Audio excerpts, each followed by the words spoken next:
What led you at this time to decide that it was right to use this word, this legal term, in terms of what's going on right now? What was the criteria for you? It's not an easy moment to accuse my own society, my own communities in committing genocide.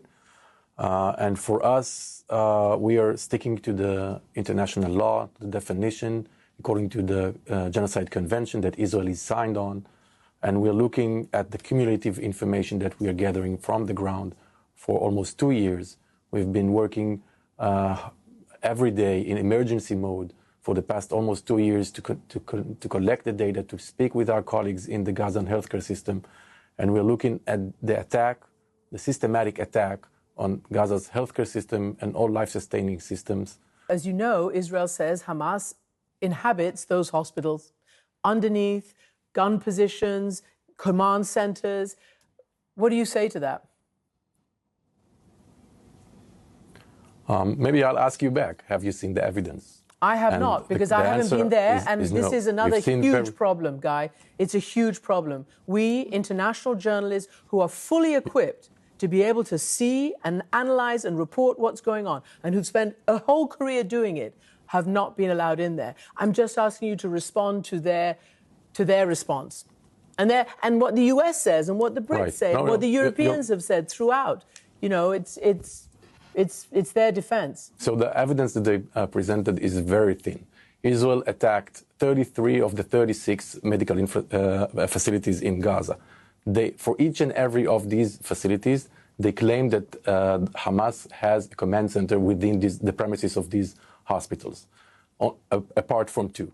And later on, Israel took control of these entire facilities, wing by wing, department by department.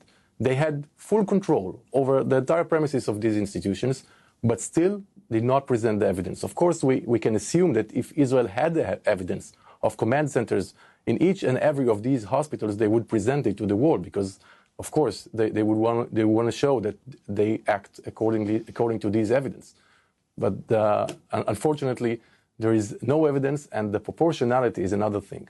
You cannot destroy an entire system of healthcare, providing for more than 2 million people, with these very vague and general accusations. Yulia, I want to ask you, Yuli, what do you think the result will be? Will the government take your report and say, we're going to do something about this? Or will they go into a greater defensive crouch and, I don't know, fight back harder? What do you think? I guess, what's your ultimate goal? So our ultimate goal is to save lives and to protect human rights. And no, I don't think the Israeli government showed us any sign that they are about to do it. They don't care about what we say, about what you say, about what the international media say.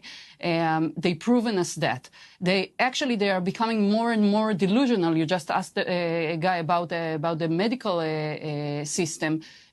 They are also claiming that there is no starvation in Gaza, right? So I wouldn't count on them not to stop it by themselves, not to understand the depths of this disaster that they are bringing upon this land, not only because dozens of thousands of people are got killed and starved and getting killed, but because what they are doing is taking out the most basic sense and rules and norms of humanity out of this space. And that is what genocide is about marking a group of people as non-humans, strip them from their humanity and their rights, and then you can do whatever you can to them. And then, just to say, there is no justification for that. Israel can say whatever they want and use whatever excuse, whether it is Hamas, whether it is October 7 or whatever. And October 7 was real. For all of us, it was probably the scariest days of most Israelis I know, including me. But that doesn't allow you to start a war against an entire people in order to destroy them and to eliminate them. So in that sense, no, I don't think Israel government will do anything.